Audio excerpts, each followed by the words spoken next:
அல்லேலூயா. ஆமென். கர்த்தர் நல்லவர். வாசிக்கலாம். அப்போஸ்தலர் நடபடிகள் 2ஆம் அதிகாரம் 42வது வசனம். அவர்கள் அப்போஸ்தலருடைய உபதேசத்திலும் அந்நியோன்யத்திலும் அப்பம் பிட்குதலிலும் ஜெபம் பண்ணுதலிலும் உறுதியாய் தரித்திருந்தார்கள். ஸ்தோத்திரம். உறுதியாய் தரித்திருந்தார்கள். அப்ப ஸ்தோத்திரம்.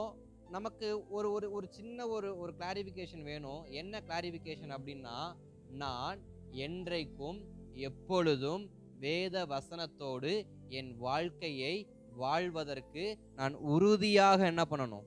இருக்கணும். ஒரு கிளாரிட்டி. என்ன கிளாரிட்டி? என் வாழ்க்கை வேத வசனத்தோடு உறுதியான வாழ்க்கையா இருக்கா? ஸ்தோத்திரம். ஜெபிக்கிறது ஒரு புறம், அபிஷேகம் ஒரு புறம், அந்நிய நாவுகள் ஒரு புறம், சபை கூடி வர்றது ஒரு புறம், பிரசங்கங்கள் கேட்பதோ, கன்வென்ஷன்ல கலந்து கொள்வதோ, நற்செய்தி கூட்டத்துல கலந்து கொள்வதோ ஒரு புறம். ஆனால் நான் கேட்கிற கர்த்தருடைய வார்த்தையின்படி, தேவ ஆவியானவரால் எழுதப்பட்ட அந்த வேத வசனத்தின்படி என் வாழ்க்கை வாழ்கிறதான்ங்கிற உறுதி எனக்கு முதல்ல என்ன பண்ணணும்? வேணும். அதனாலதான் ஸ்தோத்திரம், இந்த வார்த்தையை நான் ஒவ்வொரு நாளும் நான் வாசிக்க வைக்க காரணமே, என் வாழ்க்கை உறுதியா இருக்கா, நிலை உள்ளதா இருக்கா, நிலை அற்றதா இருக்கான்னு சொல்லி நான் அதிகமா நான் தியானிக்கணும், நான் புரிஞ்சு கொள்ளணும், நான் கற்றுக்கொள்ளணும். ஆமென். தொடர்ந்து இந்த நாட்களிலும் நேற்றைய தினத்திலிருந்து நான் மீண்டும் தொடர கர்த்தர் எனக்கு உதவி செய்வாராக. அல்லேலூயா. ஆமென். இந்த நாட்களிலும் வாசிக்கலாம். எபேசியர் எழுதின நிருபம், எபேசியர் 3:10 வாசிக்கலாமா? எபேசியர் 3:10. உன்னதங்களில் உள்ள துரைத்தனங்களுக்கும் அதிகாரங்களுக்கும் அவருடைய அனந்த ஞானமானது சபையின் மூலமாய் இப்பொழுது தெரிய வரும் பொருட்டாக இயேசு. ஸ்தோத்திரம். வேதம் அழகா ஒரு வார்த்தையை சொல்லுகிறது. உன்னதங்களில் உள்ள துரைத்தனங்களுக்கும் அதிகாரங்களுக்கும் அவருடைய அனந்த ஞானமானது சபையின் மூலமாய் இப்பொழுது தெரிய வரும் பொருட்டாக. எதன் மூலியமாய் கர்த்தர் தமது காரியத்தை வெளிப்படுத்துகிறாராம்? எதன் மூலியமாய் கர்த்தர் தம்முடைய காரியத்தை வெளிப்படுத்துறாராம்? சபையின் மூலியமாய். எதன் மூலியமாய்? ஸ்தோத்திரம். அதிகாரத்தை குறிச்சும், ஸ்தோத்திரம், வல்லமைகளை குறிச்சும், துரைத்தனங்களை குறிச்சும், அனந்த ஞானத்தையும் எதன் மூலமாய் வெளிப்படுத்துறாராம்? சபை மூலமாய். அப்ப சபை என்பது என்ன? தேவனுடையதான கிரியைகளை, தேவனுடையதான சித்தங்களை சுமந்து மற்றவர்களுக்குள் கொண்டு செல்லணும். நாம் யாரு? ஒரு ஒளிபெருக்கி மாதிரி. யாரு? ஒளிபெருக்கி மாதிரி. ஒளிபெருக்கி என்ன பண்ணும்? ஸ்பீக்கர் பாக்ஸ் என்ன பண்ணும்? அது ஆன்ல இருக்கும், அது கம்முன்னு தான் இருக்கும். ஆனா இந்த மைக்ல, இந்த மைக்கை வச்சிருக்கிறவர் பேசுற வார்த்தையை அந்த ஸ்பீக்கர் என்ன பண்ணும்? வெளியே தள்ளும். அநேகருக்கு அது வெளியே தள்ளும். என்னுடைய வார்த்தையானது நான் சாதாரணமா பேசும் பொழுது ஒரு குறைந்தபட்சம் ஒரு 20ல இருந்து 30 பேர் வரைக்கும் என்ன பண்ண முடியும்? அவருடைய அந்த செவிகள் என் வார்த்தை கேட்கும் அளவுக்கு என்னால சத்தமா பேச முடியும். ஆனா அதுவே ஸ்தோத்திரம் ஒரு 200 பேருக்கு அல்லது ஒரு 2000 பேருக்கு அல்லது 1,00,000 பேருக்கு என்னுடைய வார்த்தையை கேட்கணும்னா அதற்கு என்ன வேண்டுமா? ஸ்பீக்கர், ஒலிபெருக்கி என்ன பண்ணணுமா? வேண்டுமா? அப்ப ஸ்தோத்திரம், சபை இன்னைக்கு எப்படிப்பட்டதா இருக்கு அப்படின்னா, தேவனுடையதான சித்தத்தை, தேவனுடையதான துரைத்தனங்களை, தேவனுடையதான வல்லமைகளை, தேவனுடையதான அனந்த ஞானத்தை வெளிப்படுத்தக்கூடிய ஒரு ஒரு பொருளாக அல்லது ஒரு செய்கையாக, ஒரு சித்தமாக சபை என்ன பண்ணணும்? காணப்படணும். இன்றைக்கு எத்தனையோ இடங்கள்ல பிரச்சாரங்களோ அல்லது மாநாடுகளோ நிறைய நடக்கும், நிறைய பேர் கூடுவாங்க. ஆனா பேசுறது யாரா இருக்கும்? ஒரே ஒரு நபரா இருக்கும். கேட்கிறது எத்தனை பேரா இருக்கும்? 1,00,000 பேரா இருப்பாங்க. அத்தனை பேருக்கும் சத்தம் போய் சேர காரணம் என்ன? ஸ்பீக்கர். இன்றைக்கும் தேவ திட்டம், தேவ சத்தம் தேசங்கள் முழுக்க பறக்கணும்னா ஸ்பீக்கர் வேண்டாம், சபை வேணும். ஸ்பீக்கர் வேண்டாம், சபை வேண்டும். சபை என்றால் கட்டிடம் அல்ல, நான். சபை என்றால் கட்டிடம் அல்ல, நான். என் மூலமாய் தேவ சித்தம் வெளிவர வேண்டும். என் மூலமாய் தேவனுடைய அனந்த ஞானம் வெளிவர வேண்டும். என் மூலமாய் தேவனுடையதான துரைத்தனங்கள் வெளிவர வேண்டும். தேவனுடையதான அதிகாரங்கள் வெளிவர வேண்டும். தேவனுடைய வல்லமைகள் வெளிவர வேண்டும். எப்படி வெளிவர வேண்டும் என்றால் என் மூலியமாய், சபை மூலியமாய். அப்ப ஸ்தோத்திரம், அப்போஸ்தலனாகிய பவுல் ஸ்தோத்திரம் எபேசு சபைக்கு சொல்றப்ப அழகா ஒரு வார்த்தையை சொல்றாரு, சபை மூலியமாய். சபை மூலமாய் இப்பொழுது தெரிய வரும் பொருட்டாக. அப்போஸ்தலனாகிய பவுலுக்கு கர்த்தர் இந்த கிருபையை எதுக்கு கொடுத்தாராமா? அழகா சொல்றாரு, வாசிங்க 8வது வசனத்துல, பரிசுத்தவான்கள் எல்லோரிலும் சிறியவனாகிய நான் கிறிஸ்துவனுடைய அளவற்ற ஐஸ்வரியத்தை புற ஜாதிகளிடத்தில் சுவிசேஷமாய் அறிவிக்கிறதற்காக இந்த கிருபை எனக்கு அளிக்கப்பட்டிருக்கிறது. போதும். தனி நபராகிய அப்போஸ்தலனாகிய பவுலுக்கு தேவன் என்ன கிருபையை கொடுத்தாரு? சுவிசேஷம் அறிவிக்கும்படி. எப்படிப்பட்ட சுவிசேஷத்தை அறிவிக்கணுமா? கிறிஸ்துவினுடையதான அளவற்ற ஐஸ்வரியத்தை புறஜாதிகளிடத்தில் சுவிசேஷமாய் அறிவிக்க இந்த கிருபை எனக்கு அளிக்கப்பட்டிருக்கிறது. அப்ப தேவனுடையதான ஐஸ்வரியம் என்ன? ஐஸ்வரியம் ரட்சிப்பு. அந்த ரட்சிப்பு என்கிற ஐஸ்வரியத்தை நான் சொல்லுவதற்காக எனக்கு இந்த கிருபை கொடுக்கப்பட்டிருக்கு. இந்த கிருபை நான் பெற்றுக்கொண்டபடியினால் இந்த கிருபையை நான் எப்படி நான் வெளிக்கொண்டு வர முடியும்னா, அதுக்குதான் 10வது வசனம் சொல்லுகிறது, சபை மூலியமாய். எனக்கு கிருபை இருக்கு, அந்த கிருபையின் வார்த்தையை நான் எப்படி வெளியே கொண்டு வரணும்? சபை மூலியமாய், சபை மூலமாய். அப்ப சபை மூலமாய் 11வது வசனத்தை வாசிங்க. இயேசு கிறிஸ்துவை கொண்டு எல்லாவற்றையும் சிருஷ்டித்த தேவனுக்குள்ளாக ஆதி காலங்கள் முதல் மறைந்திருக்கிற ரகசியத்தினுடைய ஐக்கியம் இன்னதென்று எல்லாருக்கும் வெளிப்படையாக காண்பிக்கிறதற்கு இந்த கிருபை எனக்கு அளிக்கப்பட்டிருக்கிறது. சபைக்கு ஒரு கிருபையை கர்த்தர் கொடுத்திருக்கிறாரு. என்ன கிருபைனா, எல்லாவற்றையும் ரகசியத்தையும் ஐக்கியத்தையும் இன்னதென்று வெளிப்படையாக காண்பிக்கிறதற்கு இந்த கிருபை கொடுக்கப்பட்டிருக்கு. அப்ப அப்போஸ்தலனாகிய பவுல் என்னும் சபைக்கு தேவன் கிருபை கொடுக்க காரணம் என்ன? அவருடைய அனந்த ஞானத்தை, அவருடைய அதிகாரத்தை, அவருடைய துரைத்தனங்களை அவர் சொல்லும்படியாக. யார் சொல்லும்படியாக? பவுல் சொல்லும்படியாக. அப்ப இன்றைக்கு எனக்கு தேவன் ரட்சிப்பு கொடுத்தது எதற்காக?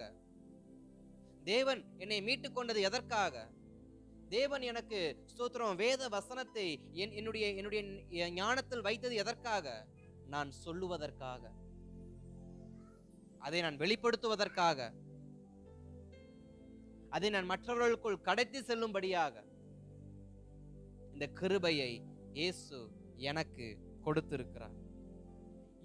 இப்படிப்பட்ட கிருபை பெற்ற சபையானது எப்படிப்பட்டதா இருக்கணும்? எப்படிப்பட்டதா இருக்கணும்?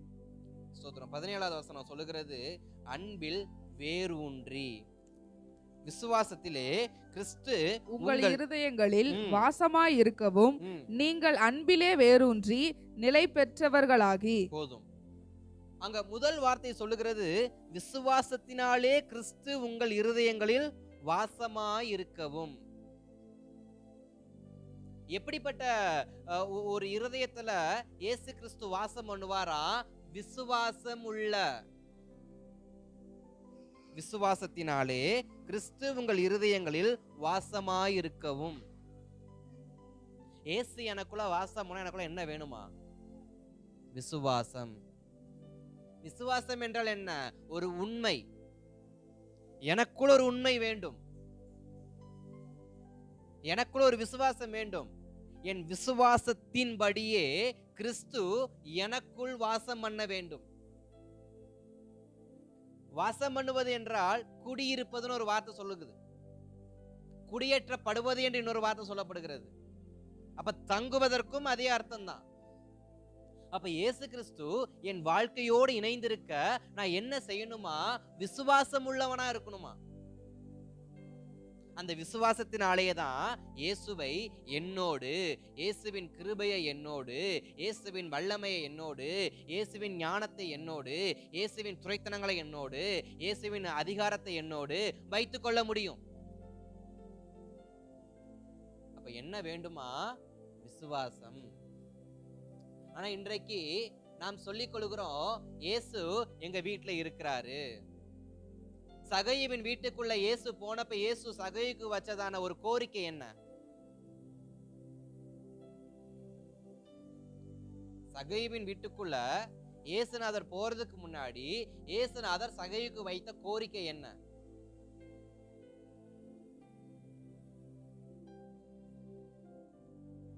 என்ன கோரிக்கை வச்சாரு?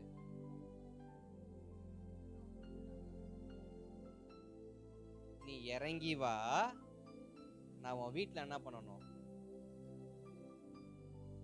உன் வீட்டுக்கு போவோம் வா. நீ இறங்கி வந்தா நான் உன் வீட்டுக்கு என்ன பண்றேன், வரேன். எதுல இறங்கி இருந்தா? உன்னுடையதான எல்லா காரியத்தையும் விட்டு நீ இறங்கி வந்தன்னா நான் உன் வீட்டுக்கு வருவேன். அப்ப இறங்கி வருதுன்னு அர்த்தம் என்ன? நீ எல்லாவற்றையும் விட்டு, நீ எந்த கோபுரத்தின் உச்சாணியில உட்கார்ந்து இருந்தாலும் நீ என்னைய நம்பி இறங்கி வருவனா, என்னை விசுவாசித்து இறங்கி வருவனா, நான் உன் வீட்டுக்கு என்ன பண்றேன், வரேன். அப்படி வீட்டுக்கு வந்த சகையுவுக்கு ஸ்தோத்திரம். சகையின் வீட்டுக்கு வந்த இயேசு வந்ததுக்கு அப்புறமா சகையு சொன்ன வார்த்தை என்ன? என்னுடைய காரியங்கள் அனைத்தையும் விட்டு விடுகிறேன் ஆண்டவரே, என் காரியங்கள் அனைத்தையும் விட்டு விடுகிறேன் ஆண்டவரே, நான் திரும்பி அந்த காரியத்தை செய்ய மாட்டேன். அப்ப ஸ்தோத்திரம், சகையுவின் வீட்டுல உண்மையாகவே இயேசு இருந்தாரு. இன்னைக்கு என் வீட்டுல உண்மையா இயேசு இருக்காரா? சகையுவின் வீட்டுல இயேசு வந்தது உண்மை, பேதுருவின் வீட்டுக்கு இயேசு வந்தது உண்மை, மகதலேனாள் மரியாள் வீட்டுக்கு இயேசு வந்தது உண்மை. என் வீட்டுக்கு இயேசு வந்தது உண்மையா பொய்யா?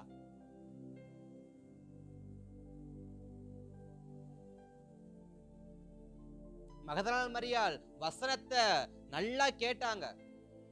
மகதலேனாள் மரியாள் வசனத்தை நல்லா கேட்டாங்க. லாசரு வசனத்தை நல்லா கேட்டான். மார்த்தாள் வசனத்தை நல்லா கேட்டாங்க. மரியாள் வசனத்தை நல்லா கேட்டாங்க. வசனத்தை உன்னிப்பாய் கேட்டு அதன்படி வாழ்ந்தபடியினால் லாசருவின் வீட்டுக்கு இயேசு வந்தார். அது உண்மை. பேதுரு தேவன் கொடுத்த அழைப்பை ஏற்றுக்கொண்டபடியினால் அவன் வீட்டுக்கு இயேசு போனது உண்மை. ஏற்றுக்கொண்டபடினால உண்மையா ஏற்றுக்கொண்டாரு பேதுரு. வலைய தூக்கி எறிஞ்சாரு, படகை தூக்கி எறிஞ்சாரு, இயேசு மட்டும் போதுன்னு விசுவாசத்தோடு இயேசுக்கு பின்னாடி பேதுரு போனாரு. பேதுருவின் வீட்டுக்கு இயேசு வந்தாரு. மார்த்தாளும் மரியாளும் லாசருவும் உண்மையா இயேசுவின் வார்த்தைய விசுவாசத்தோடு கேட்டாங்க. அவர் வீட்டுக்கு இயேசு வந்தார். சகையு விசுவாசத்தோடு இறங்கி வந்தான், சகையு வீட்டுக்கு இயேசு வந்தாரு. அப்ப இது இத்தனை பேர் வீட்டுக்கும் இயேசு போனது உண்மை என்றால், கானாவூர் கல்யாண வீட்டுக்கு இயேசு போனது உண்மை என்றால், அங்க அவர் என்ன பண்ணாரு? அவர் சொன்னதை அவர்கள் கேட்டாங்க. என்ன சொன்னாரு? மொண்டு அவர்களுக்கு பரிமாறுன்னு சொன்னாரு. விசுவாசத்தோடு மொண்டாங்க, பரிமாறினாங்க. இயேசு அவர் வீட்டுல இருந்தது உண்மை. இன்னைக்கு இயேசு என் வீட்டுல இருக்காரா?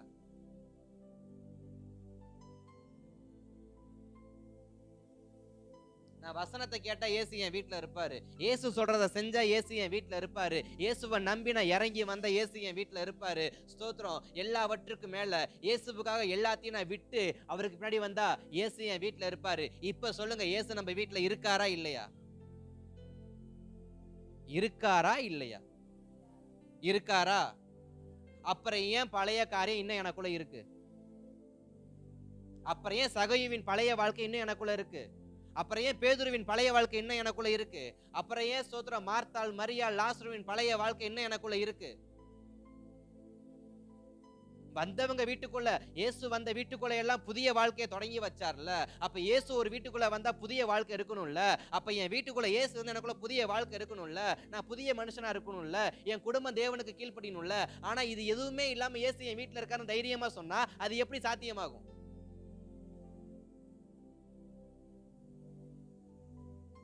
பதில் சொன்னாலும் பிரச்சனை, சொல்லனாலும் பிரச்சனை. அப்படிதானே ஓடுது மைண்ட்ல. கேள்வி கேட்கிறாரு, பதில் சொன்னாலும் பதில் சொல்றாரு, தெரியாதனாலும் பதில் சொல்றாரு. சரி, இருக்கட்டும். அப்ப ஸ்தோத்திரம், ஒருவருடைய வீட்டுல உண்மையா இயேசு இருக்கணும் அப்படின்னா அவன் இருதயம் கர்த்தருக்கு முன்பாக விசுவாசமா இருக்கும். கர்த்தருக்கு முன்பாக உண்மையா இருக்கணும். ஏன்னா உண்மை உள்ள மனுஷன் பரிபூர்ண ஆசீர்வாதங்களை பெற்றுக்கொள்வான். இயேசு போன எல்லா வீட்டுக்குள்ளேயும் பரிபூர்ண ஆசீர்வாதம். அப்ப என் வீடு பரிபூர்ண ஆசீர்வாதம் பெறணும்னா நான் இயேசுவுக்கு உண்மையா இருக்கணும், நான் இயேசுவுக்கு விசுவாசமா இருக்கணும், எனக்கு கொடுக்கப்பட்ட ரட்சிப்பை நான் காத்துக்கொள்ளணும். இது எதுவுமே நான் பண்ணலன்னா இயேசு என்னுடைய இருதயத்துல என்ன பண்ண மாட்டாரு, வாசம் பண்ண மாட்டாரு. ஏன்னா வேதம் அழகா சொல்லுது, நான் ஒருவருடைய கதவு அண்டையில வந்து நிப்பேன், 2 முறை 3 முறை தட்டுவேன், என் சத்தத்துக்கு செவி கொடுத்து அவன் கதவை திறந்தானா நான் அவனோடு வாசம் பண்ணுவேன். அப்ப என் இருதயம் சத்தத்துக்கு செவி கொடுக்கலனா, என் இருதயம் திறக்கப்படலனா, என் இருதயம் தேவனை ஏற்றுக்கொள்ளலனா, என் இருதயம் தேவனுக்கு கீழ்ப்படியலனா தேவனோடு வாசம் பண்ண மாட்டாரு. சபையோடு கர்த்தர் வாசம் பண்ண வேண்டும் என்றால் சபையானது கர்த்தருடைய வார்த்தைக்கு கீழ்ப்படிய வேண்டும். சபையானது கர்த்தர் சொல்லுகிற சித்தத்துக்கு இறங்கி வர வேண்டும். சபையானது தேவனை பின்பற்ற வேண்டும். அப்ப சபை தேவனை பின்பற்றவில்லை என்றால் சபையோடு கர்த்தர் இருக்க மாட்டார். லட்சம் விசுவாசி இருந்தும் கர்த்தர் இல்லை என்றால் என்ன பிரயோஜனம்? ஒரு முறை ஒரு ஊழியர் அழகா தன்னுடைய பிரசங்கத்துல இப்படி ஒரு வார்த்தையை சொன்னார். இன்னைக்கு நான் மறக்கல அந்த வார்த்தையை. என்ன அப்படின்னா, ஸ்தோத்திரம், ஒரு நாள் ஒரு மனுஷன் தேவனை ஆராதிக்கலாம்னு சொல்லிட்டு ஞாயிற்றுக்கிழமை வாக்குல அவர் புறப்பட்டு போயிருக்கிறார். அன்றைக்கு நம்முடைய சபைக்கு ஒரு சகோதரன் வந்தார் பாத்தீங்களா. நான் திருநெல்வேலியில இருந்து நான் கோயம்புத்தூருக்கு போயிட்டு இருந்தேன். ஞாயிற்றுக்கிழமை ஆராதனை வேலையாகி போச்சு, அதனால நான் அப்படியே நான் ஆராதனை தேடி பார்த்து உங்க சபைக்கு வந்தேன்னு சொன்னார்ல. அது மாதிரி ஒரு நல்ல ஒரு உன்னதமான ஒரு தேவ மனுஷன், இயேசுவை பின்பற்றக்கூடிய ஒரு தேவ மனுஷன் என்ன பண்ணாரு, ஒரு ஞாயிற்றுக்கிழமை ஆராதனைக்கு போகலான்னு சொல்லி அங்க அருகாமையில இருந்து ஒரு சபைக்கு போயிருக்காரு. அவர் தேடி பார்த்தப்ப அங்க ஒரு பெரிய ஒரு 5,000 இருந்து 10,000 விசுவாசிங்க கூடி ஆராதிக்கிற ஒரு சபையை அவர் பார்க்கிறாரு. அவருக்குள்ள ஒரு எண்ணம் வந்துச்சு, ஓகே, இந்த சபை கர்த்தருக்கு முன்பாக நல்ல உண்மையும் முத்துவம் உள்ள சபையா இருக்கு, நல்ல ஊழியர்கள் இருக்கிறாங்கன்னு சொல்லிட்டுன்னு அந்த மனுஷன் உள்ள போனாரு. ஆனா உள்ள போனா அவர் யாருமே ஏற்றுக்கொள்ளல. அவருடைய தோற்றம் எளிமையா இருந்ததுனால, இப்ப அநேக ஆத்மாக்கள் வரதுனால, அநேக பேர் வரதுனால அங்க எப்படிப்பட்ட மனுஷங்களா இருக்கிறாங்க, வெரி ஹை கிளாஸ் என்ன பண்றாங்க, காணப்படுறாங்க. ஆனா அங்க இருக்கிறதான அநேக ஜனங்கள் எப்படி இருப்பாங்கன்னா சாதாரண மனுஷங்களை போல இருப்பாங்க. அப்ப இந்த மனுஷனும் ரொம்ப எளிமையான மனுஷனா போனதுனால அந்த எளிமையான மனுஷனுக்கு யாருமே மறு உத்தரவு கொடுக்கல, அந்த எளிமையான மனுஷனுக்கு யாருமே எந்த ஒரு வார்த்தையும் சொல்லல. அப்ப அவர் என்ன பண்ணாரா, உள்ள போயிட்டு, என்னடா நமக்கு கொஞ்சம் கூட என்ன பண்ண இல்ல, இடம் கிடைக்கலையே, நம்ம எங்க உட்காந்து ஆராதிக்கிறதுன்னு சொல்லிட்டுன்னு ஒரு வேதனையோட கண்ணீரோட என்ன பண்ணாராம், அந்த சபையை விட்டு வெளியில அங்க ஒரு மரத்தடியில ஒரு ஸ்டோன் பெஞ்சு ஒரு பலகை போட்டு வச்சிருந்தாங்க, அதுல போய் உக்காந்து இருந்தாராம். அவர் பக்கத்துல இன்னொரு மனுஷனும் உக்காந்து இருந்தாராம். இன்னொரு மனுஷன் உட்கார்ந்து இருந்தப்ப இந்த மனுஷன் கேட்டாங்களாம், நான் இந்த சபைக்கு புதுசு, நீங்க அப்படின்னாராம். அதுக்கு அவர் கேட்டா, அதுக்கு அந்த பதில் சொன்னாராம், இல்ல நான் இந்த சபையில தான் ரொம்ப காலமா என்ன பண்றேன், இந்த சபை ஆரம்பிச்ச காலத்துல தான் நான் விசுவாசியா இருக்கேன்னு சொன்னாராம். அப்ப இந்த வாலிபன் சொல்றான், நான் இந்த சகோதரன் சொல்றாராம், அப்புறம் ஏன் வெளியில இருக்கிறீங்க? அதுக்கு அவர் ஒரு பதிலும் சொல்லல. இந்த சகோதரன் மறுபடியும் இருந்துட்டு, என்னங்க அப்படின்னு, எனக்கு உள்ள போகவே பிடிக்கல, நான் இங்கேயே உக்காந்துக்கிறேன் அப்படின்னு. அந்த மனுஷனும் சொன்னாராம், நானும் உன் கூடயே உக்காந்துக்கிறேன்ப்பா, எனக்கும் உள்ள போக பிடிக்கல அப்படின்னாராம். என்னங்க சொல்றீங்க அப்படின்னா, ஸ்தோத்திரம், நான் தான்ப்பா நீ ஆராதிக்க வந்த இயேசு கிறிஸ்து, எனக்கே உள்ள போக என்ன இல்ல, பிடிக்காம தான் வெளியே உக்காந்துருக்கிறேன், உனக்கும் பிடிக்கலையா, நீயும் உக்காந்துக்க. ஒரு இருதயத்துல உண்மை இருந்தா அந்த உண்மையான இருதயத்தோட யார் இருப்பாராம், இயேசு இருப்பாராம். இயேசு அந்த சகோதரனோட வர காரணம், அந்த சகோதரன் உண்மையா ஆராதிக்க போனா, ஆனா உள்ள எல்லாம் போலியா இருந்துச்சு. இயேசுநாதர் உண்மையா ஆராதிக்கிறான்னு நினைச்சு அந்த சபைக்குள்ள வர நினைச்சாரு, அந்த வீட்டுக்குள்ள வர நினைச்சாரு, ஆனா உள்ள எல்லாம் போலி. வெளியில தான் பெரிய சிலுவை, வெளியில தான் பெரிய வேத வசனங்கள், வெளியில தான் பாடல் சத்தங்கள், வெளியில தான் வேத வசனத்தின் சத்தங்கள், உள்ள போனா ஒரே துர்நாற்றம், அசுத்தம். இதையெல்லாம் பார்த்து எப்படி இயேசு என் வீட்டுக்குள்ள இருப்பார்? எப்படி என் இருதயத்துல இயேசு வாசம் பண்ண முடியும்? அவரை போல ஒரு பரிசுத்தமான ஒரு மனிதரை எங்கேயும் பார்க்க முடியாது. அதனாலதான் வேதம் அழகா சொல்லுகிறது, விசுவாசிங்க என்னவா, விசுவாசிங்க. விசுவாசத்தினாலே கிறிஸ்து உங்கள் இருதயங்களில் வாசமாய் இருக்கவும். அடுத்த வார்த்தை சொல்லுகிறது, நீங்கள் அன்பிலே வேரூன்றி நிலை பெற்றவர்களாய் இருங்க. ஃபர்ஸ்ட் சபைக்கு தேவனுடைய அன்பு எப்படி புரியணுமா? தேவனுடைய அன்பை சபை எப்படி புரிஞ்சுக்கணுமா? வேரூன்றி புரிஞ்சுக்கணுமா? ஒரு வேரானது தான் பிழைப்பதற்கு எந்த அளவுக்கு மண்ணுக்குள் தன்னை வேகமா ஊற பண்ணி தன்னை நிலைப்படுத்திக் கொள்வதற்கு ஒரு மரமானது தன்னுடைய வேரை பூமியின் ஆழத்தை நோக்கி அனுப்புமா.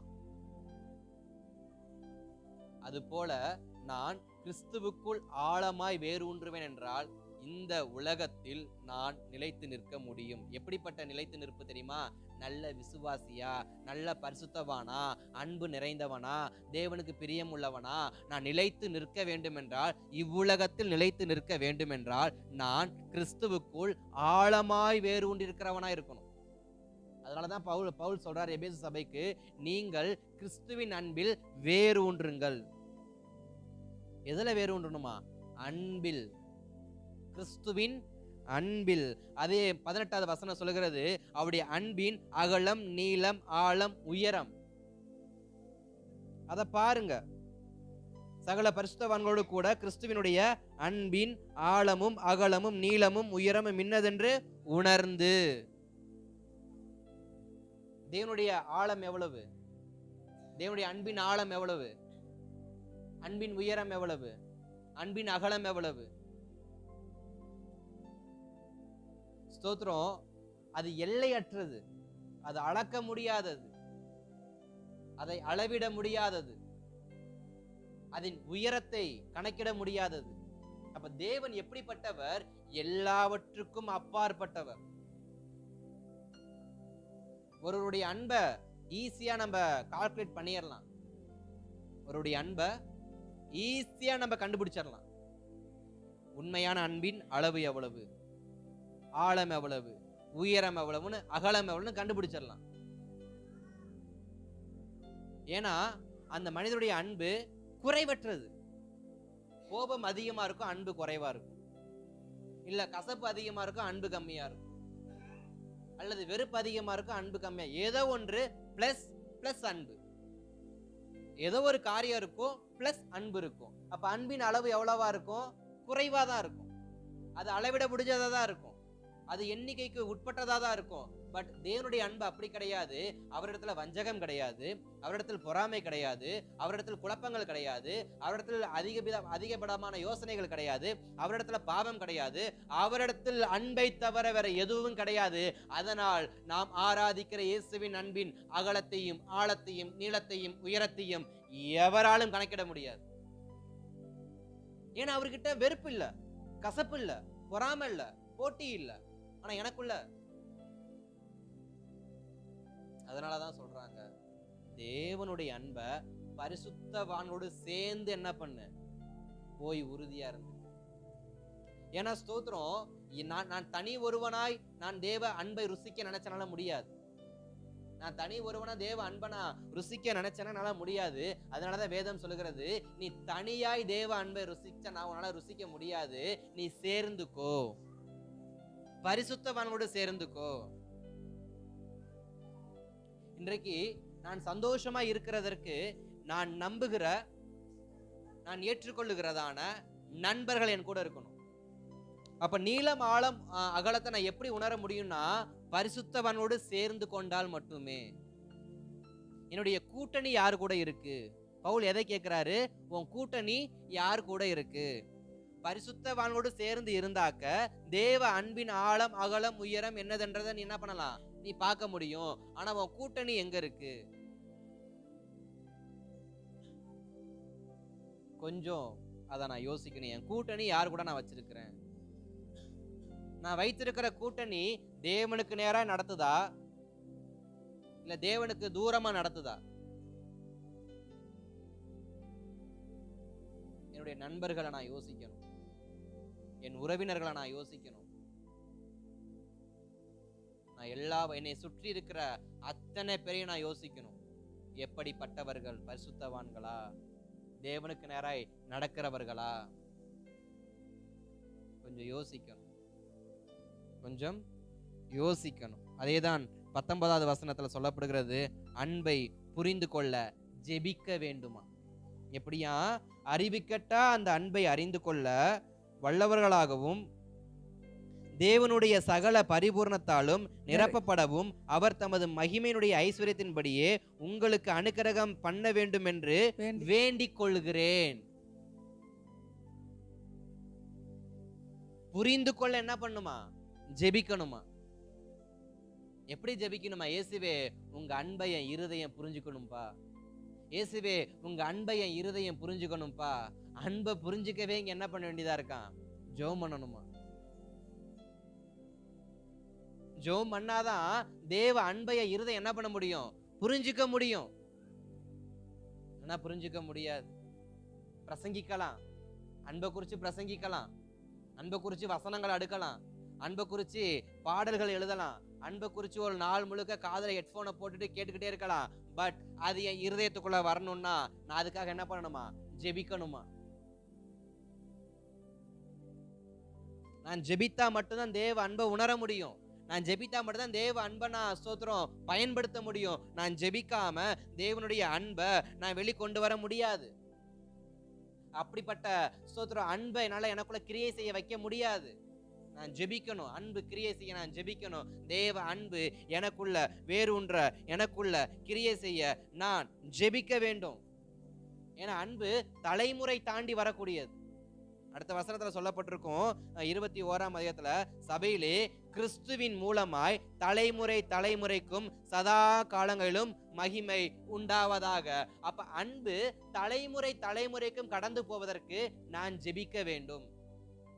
என் குடும்பம், என்னுடைய பிள்ளைகள், என் பிள்ளைகளின் பிள்ளைகள் தேவ அன்புக்குள் நிலைத்திருக்கும்படியாக நான் ஜெபிக்க வேண்டும். இன்றைக்கு அநேகருடைய ஜெபம், நான் கிறிஸ்துவின் அன்புல இருக்கிறதே பெரும்பாடா இருக்கு, என்னைய நான் காத்துக்கொள்றதே எனக்கு பெரும்பாடா இருக்கு, இதுல என் பிள்ளைகளையும் என் பிள்ளைகளின் பிள்ளைகளையும் பிள்ளைகளின் பிள்ளைகளையும் எப்படி பாஸ்டர் வைக்க முடியும்?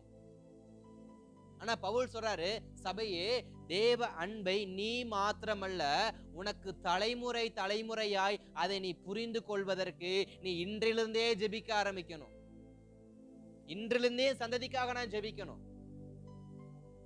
இன்றிலிருந்தே சந்ததிக்காக நான் ஜெபிக்க ஆரம்பிக்கணும். அப்படி ஜெபித்தா மட்டும்தான் தேவ அன்பை நான் புரிஞ்சு கொள்ள முடியும். தேவ அன்பை நான் புரிஞ்சு கொள்ள மாட்டும் ஜெபிக்கிறது கிடையாது, மற்றவர்கள் புரிந்து கொள்வதற்கு நான் என்ன பண்ணணும்? ஜெபிக்கணும். இயேசுவே உங்க அன்பை அந்த சகோதரன் புரிஞ்சுக்கணும்பா. இயேசுவே உங்க அன்பை அந்த சகோதரி புரிஞ்சுக்கணும், அந்த தங்கச்சி புரிஞ்சுக்கணும், அந்த தம்பி புரிஞ்சுக்கணும், அந்த அண்ணா புரிஞ்சுக்கணும்னு அந்த அண்ணாவுக்காக, அந்த தம்பிக்காக, அந்த தங்கச்சிக்காக, அந்த அக்காவுக்காக, உங்க சொந்த பந்தங்கள்ல ரட்சிக்கப்படாத அத்தனை பேருக்காகவும் அவங்க தேவ அன்பை புரிஞ்சுக்கணும்னா யாராலதான் புரிஞ்சுக்கொள்ள வைக்க முடியும்? என் ஜெபத்தினாலதான் அதை செய்ய முடியும். அப்போஸ்தலனாகிய பவுல் இத்தனை காரியத்தையும் சபைகளுக்கு நிருபமா எழுதுறாரு. எப்படி எழுதுறாரு? வேண்டிக் கொள்கிறேன், வேண்டிக் கொள்கிறேன், ஜெபித்துக் கொள்கிறேன், முழங்கால் படியிடுகிறேன்னு சொல்லி ஒவ்வொரு நிருபத்திலையும் பாருங்க, எங்கேயாவது ஒரு பக்கம் நான் உங்களுக்காக வேண்டிக் கொண்டிருக்கிறேன்னு எழுதியிருப்பாரு. அப்ப எழுதுறதுனால இல்லைங்க அன்பை புரிஞ்சுக்க முடியாதுங்க. எழுதின ஸ்தோத்திர நிருபத்தை வாசிக்கிறவன் ரட்சிக்கப்படணும்னா, எழுதின நிருபத்தை கேட்டு ஒருத்தன் மனம் திரும்பணும்னா, எழுதின நான் ஜெபிக்கணும். இயேசு கிறிஸ்து உலகத்தின் பிரபஞ்சத்துல பாடுகள் அனுபவிக்கிறதுக்கு முன்னாடி கெத்செமனே தோட்டத்துல என்ன பண்ணி கொண்டிருந்தாரு? ஜெபித்து கொண்டிருந்தார். காரணம் என்ன? அடுத்து நான் பாடுபட போறேன், அடுத்து நான் ரத்த சிந்த போறேன், இது வீணாயிடக்கூடாது ஆண்டவரே, உங்க சித்தம் நிறைவேறணும்ப்பா, என் சித்தம் இல்ல உங்க சித்தம் நிறைவேறணும் சொல்லி அவர் கெத்செமனே தோட்டத்துல ஜெபித்ததுனால 2000 வருடம் தாண்டியும் அந்த ஜெபத்தின் வல்லமை குறையாம இன்னைக்கு கோடிகளை தொட்டு கொண்டு இருக்கு தேவ அன்புக்கு நேராக. அப்ப ஸ்தோத்திரம், அன்றைக்கு சிந்தின ரத்தத்துக்கு அவர் ஜெபித்தார்னா இன்றைக்கு நான் ஸ்தோத்திரம் சொல்ற சுவிசேஷத்துக்காக நான் ஜெபிக்கணுமா இல்லையா? நான் சொல்ற ட்ராக்ஸ்க்காக நான் ஜெபிக்கணுமா இல்லையா? நான் சொல்லக்கூடியதான ஒவ்வொரு விஷயத்துக்காக நான் தனிப்பட்ட விதத்துல தேவ சமூகத்துல ஜெபிக்கணுமா இல்லையா? தேவனே, அந்த அண்ணனுக்கு நான் சுவிசேஷம் சொல்லியிருக்கிறேன், அந்த அக்காவுக்கு நான் சுவிசேஷம் சொல்லியிருக்கிறேன், அந்த அக்காவை நான் சர்ச்சுக்கு நான் கூப்பிட்டிருக்கேன், கர்த்தாவே நீங்க தான் பேசணும் அப்படின்னு யாரு ஜெபிக்கணும்? கூட்டிட்டு வந்த சொன்ன கொடுத்த நான் ஜெபிக்கணும். நான் என்ன பண்ணணுமா? ஜெபிக்கணும். அன்பை புரிந்து கொள்ள ஜெபியுங்கள். நான் மாத்திரமல்ல, சகோதர சகோதரி புரிந்து கொள்ள ஜெபியுங்க. பக்கத்து வீட்டுக்காரில் இருக்க அண்ணன் தம்பிங்க புரிஞ்சு கொள்ள ஜெபியுங்க. ஸ்தோத்திரம். சில தொந்தரவுகள் வருதா, ஐயோ ரொம்ப தொந்தரவு படுத்துறானே அப்படின்னு சபிக்காதீங்க. இயேசுவே இவங்களும் உங்க அன்பை புரிஞ்சுக்கணும்னு ஜெபிங்க. கொஞ்சம் யோசிச்சு பாருங்க. ஒரு இடத்துல ஒரே ஒரு விசுவாச குடும்பம் தான் இருக்கு. ஒரு கிராமத்துல அல்லது ஒரு 50-100 வீடு இருக்கிற இடத்துல ஒரே ஒரு கிறிஸ்தவ குடும்பம் தான் இருக்குன்னா அந்த கிறிஸ்தவ குடும்பத்துக்கு எவ்வளவு நெருக்கம் இருக்கும். நெருக்கம்னாக்க நான் அவங்க வீட்டை சொல்லல, சுற்றி இருந்து ஏன்னா ரட்சிக்கப்படாதவங்க இருக்கிறாங்கனாக்க அவங்க ஸ்தோத்திரம் சந்தோஷப்படுவாங்க. அவங்க அநேக காரியங்கள் அவங்களுடைய சந்தோஷத்தை அவங்க பகிர்ந்து கொள்வாங்க. அதை பார்க்குறப்ப இவங்களுக்கு எப்படி இருக்குமா, ஸ்தோத்திரம் எனக்குன்னு யாருமே இந்த பக்கம் இல்லையே, இயேசுவை குறித்து பேச எனக்கு யாருமே இல்லையே, தேவ சமூகத்தை நோக்கி ஜெபிக்கிறதுக்கு எனக்கு யாருமே இல்லையேன்னு சொல்லி அந்த குடும்பம் எவ்வளவு வருத்தப்படும். அப்ப அந்த குடும்பம் என்ன பண்ணணும் அப்படின்னா, சுற்றி இருக்கிற வீடு ரட்சிக்கப்பட ஜெபிக்க ஆரம்பிக்கணும். தனி ஒருவனாய் இருந்தவன் இப்பொழுது அவனை சுற்றி 100 குடும்பத்துல 10 குடும்பம் ரட்சிக்கப்படுது. 10 குடும்பம் ரட்சிக்கப்பட்டா 10 குடும்பம் சேர்ந்து ஜெபிக்க ஆரம்பிக்கும்.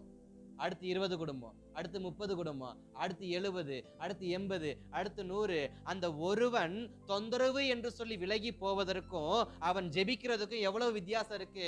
ஒருவன் ஒரு காரியத்தை தொந்தரவா எடுத்துக்கொண்டால் அவன் மூலியமாய் ரட்சிப்பு வராது.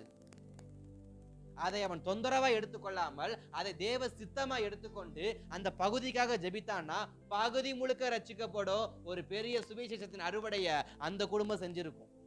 இன்றைக்கு பல பேர் சொல்றது என்ன, இந்த குடும்பம் இந்த ஊர்ல வாழவே முடியாது பாஸ்டர், அந்த குடும்பத்துல வாழ முடியாதுன்னு தெரிஞ்சா கர்த்தர் நமக்கு ரட்சிப்பை கொடுத்து அந்த ஊருக்குள்ள உட்கார வச்சிருக்கிறாரு. எதுக்கு ரட்சிப்பு கொடுத்தாரு? இப்படி சொல்லிட்டு தெரியறதுக்கா? இல்ல, அவன் அன்பை புரியறதுக்கு, நான் ஜெபிக்கிறதுக்காக தான் எனக்கு அந்த அன்பை கர்த்தர் கொடுத்திருக்காரு. சபையே, எதுக்கு தேவன் அன்பை கொடுத்தாரு? திட்டுறதுக்கா, குறை சொல்றதுக்கா? இல்ல, அவங்களும் அன்பை புரிஞ்சுக்கணும், அவங்களும் இயேசுவின் அன்பை புரிஞ்சுக்கணுன்றதுக்காண்டிதான் சபையை கர்த்தர் இங்கே வச்சிருக்காரு. சபையை அநேக இடங்களை வச்சிருக்காரு, அநேக கிராமங்களை வச்சிருக்காரு. நல்லா யோசிச்சு பாருங்க. ஸ்தோத்திரம், எந்த விசுவாசி வீட்டு பக்கத்துலயாவது 10 விசுவாசி வீடு இருந்திருக்கா?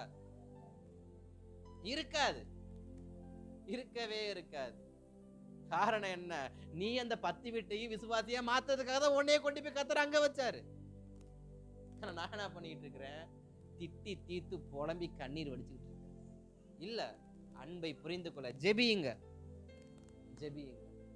ஜெபிக்க ஜெபிக்க ஜெபிக்க ஜெபிக்க மாற்றம் வந்து கொண்டே இருக்கும். அப்போஸ்தலனாகிய பவுல் ஒருவனாய் புறஜாதிகளுக்குள்ள போனான். அப்போஸ்தலனாகிய பவுல் ஒருவனாய் புறஜாதிகளுக்குள்ள, குறிப்பா கொரிந்து பட்டணத்துக்குள்ள, கலாத்திய பட்டணத்துக்குள்ள, இப்ப எபேசு பட்டணத்துக்குள்ள வந்திருக்காரு. ஒருவனா வந்தாரு. சொல்லி சொல்லி சொல்லி சொல்லி சபையை உருவாக்கி அதுல ஒரு 100 ஆத்மா, அதுல ஒரு 1000 ஆத்மா, அதுல ஒரு 2000 ஆத்மா, அதுல ஒரு 3000 ஆத்மா. எப்படி ஜெபிக்கணும்? சொல்ற நான் ஜெபிக்கணும், கொடுக்கிற நான் ஜெபிக்கணும். ஸ்தோத்திரம். நான் ஜெபிக்காம எழுப்புதல் வரப்போறது இல்ல. சபையே, ஜெபிக்காம எழுப்புதல் வரப்போறது இல்ல. அன்பை புரிந்து கொள்ள நான் ஜெபிக்கணும்.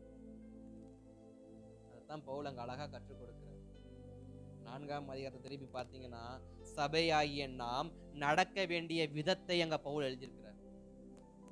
சபையாகிய நாம் எப்படிப்பட்ட ஒரு நடத்தை உள்ள வாழ்க்கை வாழ வேண்டும் என்பதற்கு ஒரு ஒரு அடிச்சுவடை பவுல் அங்க என்ன பண்ணிருக்கிறாரு? வைத்திருக்கிறார். ஸ்தோத்திரம். அதுல பாக்குறப்ப 1 முதல் 3 வசனத்தை பாக்குறப்ப, யார் அன்பிற்கு பாத்திரவான்கள்? 1 முதல் 3 வசனத்தை வாசிக்கும் பொழுது, அன்புக்கு யாருங்க பாத்திரவானா இருக்க முடியும்? தேவ அன்புக்கு யார் பாத்திரவானா இருக்க முடியும்? யார் பாத்திரவானா இருக்க முடியுமா?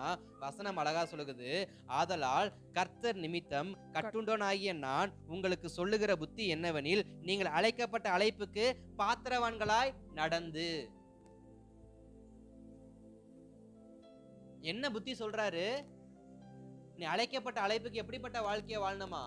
பாத்திரவானாய். அந்த பாத்திரவான்கிற வார்த்தைக்கு ஸ்தோத்திரம், அந்த வார்த்தை வர்றதற்கு அதற்கு அடுத்து 2 வசனம் சொல்லுது, நீ மிகுந்த தாழ்மை, மனத்தாழ்மையும் சாந்தமும் நீடிய பொறுமையும் உடையவனாய் அன்பிலே ஒருவரை ஒருவர் தாங்கி சமாதானத்தை காட்டிலும் ஆவியின் ஒருமையை காத்துக்கொள்வதற்கு ஜாக்கிரதையாயிரு. ஸ்தோத்திரம். அந்த பாத்திரவான்ற வார்த்தைக்கு கீழே கொடுக்கிற டெஃபினிஷன் என்னன்னா, மனத்தாழ்மை. நான் அன்பு உடையவன் என்பதற்கு என்ன அடையாளமா? நான் மனத்தாழ்மை உடையவனா இருக்கணுமா? நான் எப்படிப்பட்டவனா இருக்கணுமா? மனத்தாழ்மை உள்ளவனா இருக்கணுமா? அடுத்து சொல்லப்படுகிறது சாந்தம் உள்ளவனா இருக்கணுமா? அடுத்து சொல்லப்படுகிறது நீடிய பொறுமை. வெறும் பொறுமை இல்ல, இந்த லாங் லாங் லாங் லாங் நீடிய பொறுமை. நீடிய பொறுமை. அடுத்து சொல்லப்படுகிறது ஒருவரை ஒருவர் தாங்கி. ஒருவரை ஒருவர் தாங்கி சமாதானத்தை காட்டிலும். இந்த வசனத்தை நல்லா கவனிக்கணும். சமாதானத்தை காட்டிலும். இன்றைக்கு எத்தனை பேர் சமாதானத்தோட உட்கார்ந்திருக்கீங்க தேவ சமூகத்துல? அல்லேலூயா, அல்லேலூயா. சமாதானமா இருக்கீங்களா? ஸ்தோத்திரம். சமாதானத்தை காட்டிலும். நீங்க இருக்கிற சமாதானத்தை விட எது தெரியுமா முக்கியம்? இன்றைக்கு சபை சொல்லுகிறது தேவ சமூகத்துக்கு முன்பாக நாங்க சமாதானமா இருக்கோம்னு. நீங்க இருக்கிற சமாதானத்தை விட எது முக்கியமா? ஆவியில் ஒருமையை காத்துக் கொள்வதற்கு ஜாக்கிரதையா இருங்க. வெளிப்படை சமாதானம் அல்ல, வெளிப்படை சமாதானம் அல்ல. நல்லா கவனிக்கணும். வெளிப்படையான சமாதானத்தை இங்க பவுல் எழுதல. ஆவியில் சமாதானம் இருக்கா? ஒருவரோடு இருக்கிற அந்த பரிசுத்த ஆவிக்குள்ள அந்த சமாதானம் இருக்கா? ஒரு குடும்பம் இருக்கு அப்படின்னா அந்த குடும்பத்துல இருக்கிற ஒவ்வொருவருக்குள்ள இருக்கிறதான அந்த தேவன் கொடுத்த அந்த அபிஷேகம், அந்த ஆவியில ஒற்றுமை இருக்கா? எதை குறிப்பிடுறாரு? சமாதானத்தை காட்டிலும் ஆவியின் ஒற்றுமையை காத்துக்கொள்ள ஜாக்கிரதையா இருங்கள். இன்றைக்கு நம்ம சமாதானமா இருக்கிறோம், ஆவியில ஒற்றுமை இருக்கா? அல்லேலூயா. சத்தம் மூச்சு காணமே இருக்கா? சபை கற்றுக்கொள்ள வேண்டிய காரியம் சமாதானமா இருக்க இல்ல, ஆவியில ஒற்றுமையா இருக்க. கணவன் மனைவி சமாதானமா இருக்கிறதுக்கும் ஆவியில ஒற்றுமையா இருக்கிறதுக்கு வித்தியாசம் இருக்கா இல்லையா? சமாதானமா பேசாம இருந்தாலே சமாதானமா தான் தெரியும். ஒரு குடும்பத்துல சண்டை வரக்கூடாதுன்னு வச்சுங்களேன், நான் சொல்லக்கூடாதுதான், பரவாயில்ல இருக்கட்டும். கல்யாணம் பண்ணப்ப சுமார் என் கல்யாண நாள் அன்னைக்கு நான் யோசிச்சது என்னன்னா, என் வாழ்க்கையில சண்டையே வரக்கூடாது, அப்பதான் என் வாழ்க்கை சமாதானம் நான் நினைச்சுக்கிட்டு இருந்தேன். நானும் பல பேர் நினைச்சிருப்பீங்க, சரி இருக்கட்டும், உங்க சார்பா நான் சொல்றேன். அப்ப கல்யாணம் ஆகிறப்ப நினைச்சது என்னன்னா, என் வாழ்க்கையில சண்டையே வரக்கூடாது, சண்டை வந்து என் வாழ்க்கையில சமாதானம் போயிரும் நினைச்சேன். ஆனா ஸ்தோத்திரம், கல்யாணம் பண்ண யார் வாழ்க்கையில என்ன வர போறது இல்ல, சண்டை இல்லாம இருக்க போறது இல்ல. சண்டை வந்தாலும் ஆவியின் ஒற்றுமையை காத்துக்கொண்டால் சமாதானம் உண்டு. புரியுதா? புரியும்படி மறுபடியும் சொல்றேன். சண்டை போடலாம், திட்டு வாங்கலாம், அடி வாங்கலாம், ஆனா அந்த ஆவியின் ஒற்றுமை இருக்கு பாத்தீங்களா, அதை மட்டும் கட் பண்ணிடக்கூடாது. வெளியரங்கமா சமாதானம் ஆகிறேன்னு சொல்லிட்டு சோத்திரம் சொல்றதெல்லாம் சொல்லிட்டு போ, பல்ல கடிச்சுக்கிட்டு பரவாயில்ல, செய்யறேன், வாங்கிட்டு வரேன், இது சமாதானம் கிடையாது. இது பல பேர் தான் சமாதானம் எடுத்துட்டு இருக்காங்க குடும்பத்துல. இது சமாதானமே கிடையாது, இது சாக்கு போக்கு. ஜஸ்ட் சமாளிபிகேஷன், நாட் ஃபார் சமாதானம். சமாளிபிகேஷன். வாயை திறந்தா பஞ்சாயத்து, சமாளிபிகேஷன். வாயை திறந்தா வாக்குவாதம், சமாளிபிகேஷன். ஆனா வேதம் சொல்லுது, சமாளிக்க பார்க்காதப்பா, சமாதானமா இருக்க பார்க்காதப்பா, ஆவில ஒற்றுமையா இருக்க பாரு அப்படின்றாரு. அப்ப சமாதானத்தை காட்டிலும், சமாதானத்தை காட்டிலும் எது முக்கியமா? ஆவியில் ஒற்றுமை. ஸ்தோத்திரம். ஆவியில ஒற்றுமை எப்ப கிடைக்கும்? ஆவியில ஒற்றுமை எப்ப கிடைக்கும்? ஆவியில் ஒற்றுமை எப்பொழுது கிடைக்கும்? ஸ்தோத்திரம். இயேசுவுக்கும் 12 அப்போஸ்தலருக்கும் ஒரு ஒற்றுமை இருந்துச்சா இல்லையா? பட் இயேசுவுக்கும் மத்தேயு 4ஆம் அதிகாரம் வரக்கூடிய சத்துருவுக்கும் ஒரு ஐக்கியம் இல்லவே இல்லை. காரணம் என்ன? ஒரு ஒற்றுமை இல்லவே இல்லை. சரி, நான் நிறுத்தினாக்கா இருந்துகிட்டே போகும். இது தேவ ஆவி, அது அசுத்த ஆவி. ஒரு வீட்டில் 2 ஆவிகள் குடியிருக்குன்னா அது என்றைக்கு ஒற்றுமையா இருக்கவே இருக்காது. இருவரும் தேவ ஆவியை பெற்றவங்களா இருக்கணும், இருவரும் தேவ கிருபையை பெற்றவங்களா இருக்கணும், இருவரும் தேவ அன்பை பெற்றவங்களா இருக்கணும். ஒருவன் தேவனுக்கும் ஒருவன் உலகத்துக்கும் வாழ்ந்தா ஆவியில ஒற்றுமை கண்டிப்பா வராது.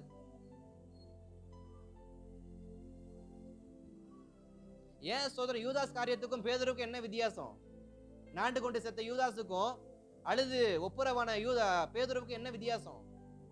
ஆவியில் ஒற்றுமை.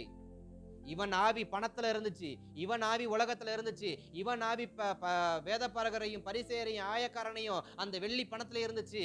உலகத்துல ஆவி போச்சுன்னா நாண்டு கொண்டுதான் சாகணும். ஆனா ஆவி தேவனை நோக்கி சுத்திரம் காட்டி கொடுத்துட்டேனே, இப்படி பண்ணிட்டேனே, 3 வருஷம் சோறு போட்டாரு, இப்படி பண்ணிட்டேனேன்னு மனம் கசந்து ஒப்புரவாகிறதுக்கு ஆவி துடிக்கும்னா அந்த ஆவிக்கு கிருபை கிடைக்கும். அப்ப ஆவியில ஒற்றுமை வேணும்னாக்க என் இருதயத்தில் தேவ ஆவி குடியிருக்கணும். என் குடும்பத்தில் இருக்கிற அத்தனை பேருக்கும் ஆவியில் ஒற்றுமை வேணும்னாக்க அனைவரும் சத்ருவின் கரத்துல இல்ல தேவ கரத்துக்குள்ள வரணும். அப்பதான் ஆவியில ஒற்றுமை கிடைக்கும். ஸ்தோத்திரம். இயேசு கிறிஸ்து ஒரு ஆவியை விரட்டினாரு. அது போய் என்ன பண்ணுச்சான்? ஒரு ஆவியை விரட்டினார். அது என்ன பண்ணுச்சான்? போய் 7 ஆவியை கூட்டு வச்சான். என்ன அர்த்தம்? அந்த அதே ஐக்கியத்துல இருக்கிற அந்த ஆவிய அது மறுபடியும் கூட்டு வந்துச்சான். ஸ்தோத்திரம். அப்ப இந்த ஒரு ஆவி போய் 7 ஆவியை கூட்டிட்டு வருதுன்னா அப்ப ஸ்தோத்திரம், எனக்குள் இருக்கிற பரிசுத்த ஆவியானவரை நான் கட்ட அவிழ்த்தேனா 3000 பேரை கூட்டு வர முடியும். நான் பரிசுத்த ஆவியை கட்ட அவிழ்த்தேனா 5000 பேரை கூட்டு வர முடியும். பரிசுத்த ஆவியை கட்ட அவிழ்த்தேனா நான் லட்சக்கணக்கில கொண்டு வர முடியும். காரணம், அந்த ஆவியை அவர்களுக்குள் அனுப்பி அவர்களை எனக்குள் ஒருமனப்படுத்தி நான் கிறிஸ்துவுக்குள் ஒருமனப்படும் பொழுது அங்க ஒரு பெரிய ரிவைவல் எழுப்புதல் என்னாகும்? உண்டாகும். ஸ்தோத்திரம். அப்ப ஆவியில் ஒருமனப்பாடு வேணும் அப்படின்னா அனைவரும் ஒரே சிந்தையும் ஒரே நோக்கமும் ஒரே பார்வையும் ஒரே தேவனும் இப்படிப்பட்ட அந்த ஒரு வட்டத்துக்குள்ள என்ன பண்ணணும்? வரணும். வரலையா? ஃபர்ஸ்ட் சொன்ன வசனம், அன்பை புரிந்து கொள்ள ஜெபியுங்க. அன்பை புரிந்து கொண்ட ஜெபித்தாக்க ஸ்தோத்திரம், ரட்சிக்கப்படாத மனுஷனா இருந்தாலும் அவனுக்குள் வேற ஆவி இருந்தாலும் அவன் ரட்சிக்கப்பட்டு அவனுக்குள் தேவ ஆவி வரும். அவனுக்குள் தேவாவி வந்தா எனக்குள் இருக்கிற தேவாவியும் அவனுக்குள் இருக்கிற தேவாவியும் ஒன்றுபடும்.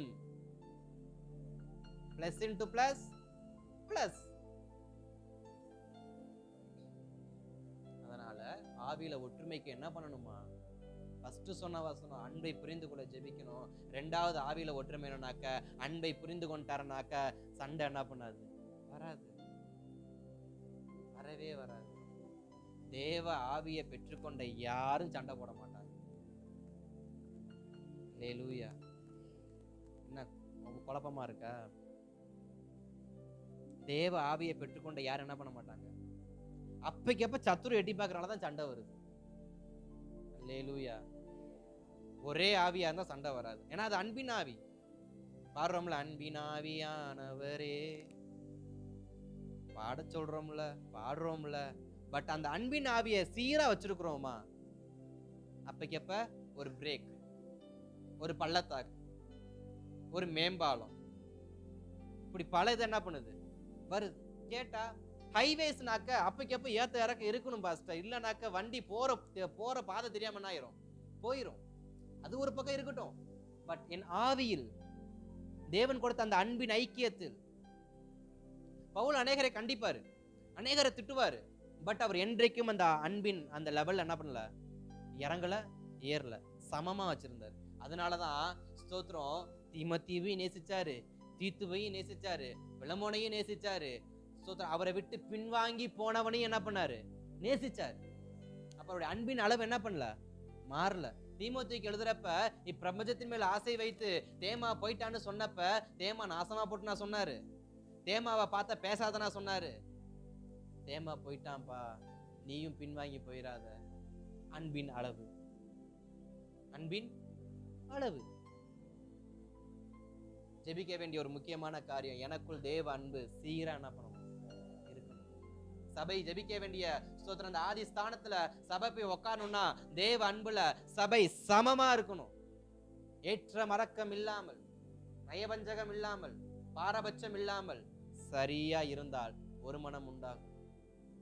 ஏன் பாஸ்டருக்கும் விசுவாசிக்கும் சண்டை வருது? ஒரு மனத்தின் ஆவி இல்ல. அப்ப ஸ்தோத்திரம், ஒரு மனம் இருக்குன்னா அங்க சண்டை வராது. ஒரு மனதின் ஆவி இருந்தா சண்டை வரவே வராது. ஏன்னா இங்கிட்டு இருக்கிற ஆவி வேற ஆவியா இருக்கு, அங்கிட்டு இருக்கிற ஆவி வேற ஆவியா இருக்கு. இது சந்தேக புத்தி ஆவியா இருக்கு, இது சண்டை போடுற ஆவியா இருக்கு. இதை உள்ள விட்டா குடும்பம் விளங்குமா? அதனாலதான் சொன்னாரு, கல்யாணத்திலேயே சோதனை இருக்கிற அத்தனை ஊழியக்காரங்களும் ஜெபிக்கிறதுக்கு என்ன காரணம்? இனி வேறு சிந்தை வந்துடவே கூடாதுன்னு தான் ஜெபம் பண்றோம். பாவம் என்ன பண்றது? அது அப்பக்கப்ப எட்டி பார்த்துட்டு போ, சரி இருக்கட்டும், இதுக்கப்புறம் ஜெபம் பண்ணுங்க, ஆண்டவர் எதுவும் எட்டி பார்க்க கூடாது அப்படின்னு. அல்லேலூயா, ஸ்தோத்திரம். அததான் 4, 5, 6 வசனங்கள் சொல்லுகிறது. நீ அந்த ஒருமன பாட்டுக்குள்ள வந்துட்ட அப்படின்னா உனக்குள்ள என்ன வருமா? 4, 5, 6 சொல்லுகிறது, உங்களுக்கு உண்டான அழைப்பிலே நீங்கள் ஒரே நம்பிக்கைக்கு அழைக்கப்பட்டது போல ஒரே சரீரமும் ஒரே ஆவியும் உண்டு, ஒரே கர்த்தரும் ஒரே விசுவாசமும் ஒரே ஞானஸ்நானமும் எல்லாத்துக்கும் ஒரே தேவனும் பிதாவும் உண்டு. அவர் எல்லார் மேலும் எல்லாரோடும் உங்களை எல்லோருக்குள்ளும் இருக்கிறார். உங்கள் எல்லோருக்குள்ளும் இருக்கிறார். அப்ப நான் ஃபர்ஸ்ட் சொன்னது இப்ப புரியுதா? எல்லோருக்குள்ளும் பரிசுத்த ஆவி இருக்கு. ஆனா அப்பக்கப்ப எது எட்டி பார்த்துட்டு போகுது? லேகியோன் எட்டி பார்த்துட்டு போகுது. ஒரே தேவன், ஒரே ஆவி, ஒரே காரியத்தை தான் கர்த்தர் கொடுத்தாரு. அந்த ஒரே காரியத்தை நான் என்ன பண்ணல? சீர்படுத்தல. சபை இன்றைக்கு தேவன் கொடுத்ததான அந்த அன்பை, அந்த ஒரே தேவன், ஒரே கிருபை, ஒரே விசுவாசம், ஒரே ஞானஸ்நானம், ஒரே பிதா, ஒரே தேவகுமாரன் என்கிறதான அந்த சத்தியத்தை குலைக்க ஆரம்பிச்சிச்சு. இன்னைக்கு 2 ஞானஸ்நானம் கொடுக்குறாங்களா? 2 ஞானஸ்நானம் கொடுக்குறாங்களா? பெயருக்கு எடுக்கிற ஞானஸ்நானம் ஒண்ணு, பெருமைக்கு எடுக்கிற ஞானஸ்நானம் ஒண்ணு. சோதனை கடந்த நாட்கள் எல்லாம் பாக்குறப்ப இந்த யோர்தானுக்கு போறாங்க பாத்தீங்களா? எருசலேமுக்கு போறவங்க யோர்தான் நதிக்கரை போய் ஞானஸ்நானம் எடுப்பாங்க. அவங்களாம் ஞானஸ்நானம் எடுக்காதவங்க கிடையாது. இந்த உலகத்துல ஞானஸ்நானம் எடுத்தவங்க, அதாவது தமிழ்நாட்டிலேயோ அல்லது கர்நாடகாலையோ கேரளாலேயோ இல்ல அதர் ஸ்டேட்டோ அதர் மாநிலமோ ஞானஸ்நானம் எடுத்த விசுவாசி தான் ஜெருசலேமுக்கு போன உடனே யோர்தானை பார்த்த உடனே, இயேசு இங்கதானே ஞானஸ்நானம் எடுத்தாரு, நானும் இங்கதான் என்ன பண்ணுவேன்? ஞானஸ்நானம் எடுப்பேன். இது 2 ஞானஸ்நானம். இந்த சத்தியம் எங்க இருக்கு? ஒரே ஞானஸ்நானம் தானே வேதம் சொல்லுது. அப்ப இன்னொரு ஞானஸ்நானம் எடுக்க காரணம் என்ன? சிலருக்கு பிரபலியமான ஊழியக்காரங்களை பார்த்தோன்னே தலையை கொடுத்துட்டு ஞானஸ்நானத்துக்கு ஒப்பு கொடுத்துருவாங்க. என்னையும் ஒரு முக்கி எடுத்துட்டு வாங்க அப்படின்னு. காரணம், அவர் என்னைய முக்குனாருன்னா அவர் அபிஷேகம், அவர் கிருபை, அவர் வரம், அவர் ஜபாவி எனக்குள்ள வந்துருமா? மனுஷனுடைய ஜபாவி வேணுமா? தேவனுடைய ஜபாவி வேணுமா? சில பேரு இந்த ஞானஸ்தானத்திலேயே குழப்பம், பல குழப்பம். ஞானஸ்தானம் கொடுக்கறதுலயும் குழப்பம், எடுக்கிறதுலயும் குழப்பம். ஒன்னு எடுத்தா 10 இன்னொன்னு எடுக்கிறாங்க. கேட்டா அப்ப அறியாம எடுத்தேன், இப்ப அறிஞ்சு எடுக்கிறேன், நான் மீண்டும் பாவம் செஞ்சுட்டேன், நான் மறுபடியும் ஞானஸ்தானம் எடுக்க வரேன். எங்கங்க இருக்கு? இன்னைக்கு கொடுக்குறாங்க, பாவம் என்ன பண்றது? இல்ல, ஒரே ஆவி, ஒரே ஞானஸ்நானம், ஒரே தேவன், ஒரே பிதா.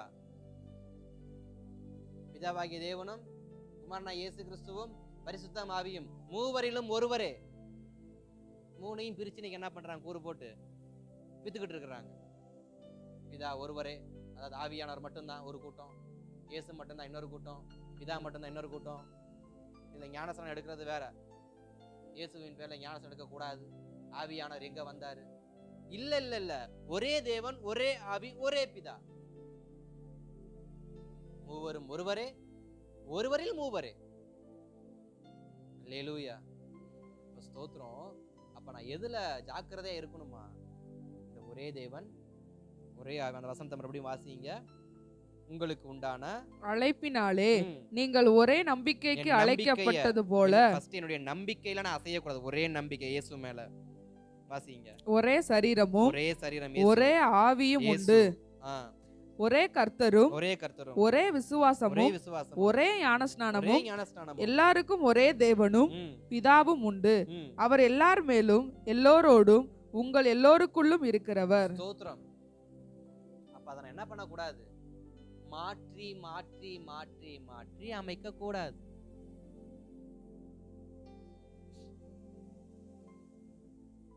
அப்ப எபேசு சபைக்கு பவுல் எப்படிப்பட்ட ஒரு உபதேசத்தை கொடுக்கிறாரு?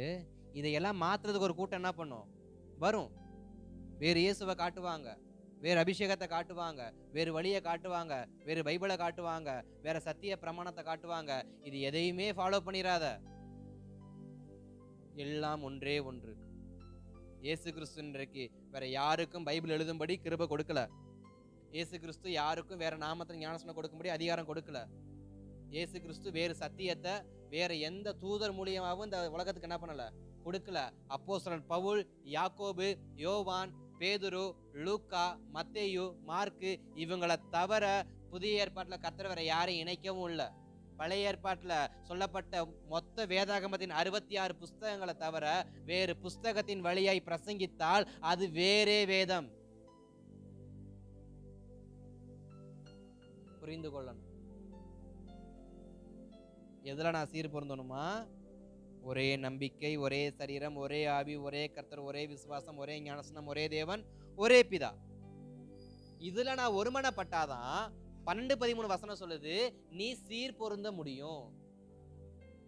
நீ சீர் பொருந்த முடியும். 12-13 வசனங்கள் சொல்லுகிறது, பரிசுத்தவான்கள் சீர் பொருந்தும் பொருட்டு சுவிசேஷ ஊழியத்தின் வேலைக்காகவும் கிறிஸ்துவின் சரீரமாகிய சபையானது பக்தி விருத்தி அடைவதற்காகவும் அவர் சிலரை அப்போஸ்தலராகவும் சிலரை தீர்க்கதரிசிகளாகவும் சிலரை சுவிசேஷகராகவும் சிலரை மெய்ப்பராகவும் போதகராகவும் ஏற்படுத்தினார்.